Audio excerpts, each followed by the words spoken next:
সবে বরাতে আমল করা যাবে কি যাবে?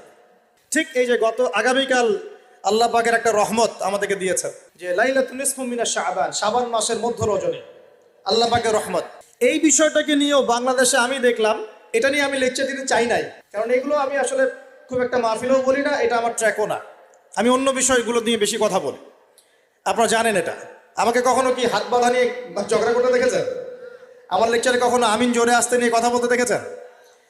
আমি মনে করি উম্মার এই ফিতনাময় অবস্থায় এই বিষয়গুলো চেয়ে বেশি ইম্পর্টেন্ট আমাদের আকীদা ঠিক আছে কিনা, আমরা তাওহীদপন্থী কিনা, আমরা সুন্নাত ঠিক আছে কিনা, আমলে বেদাত ঢুকছে কিনা, আমরা হালাল খাই কিনা, সুদ থেকে দূরে থাকতে পারছি কিনা, সমসাময়িক এই বিশ্ব সম্পর্কে সচেতন কিনা, মুসলিম উম্মার বিরুদ্ধে যারা চক্রান্ত ষড়যন্ত্র করছে ওদের ব্যাপারে আমরা সচেতন কিনা, শেষ জামানাকে আমরা ডিল করতে পারবো কিনা।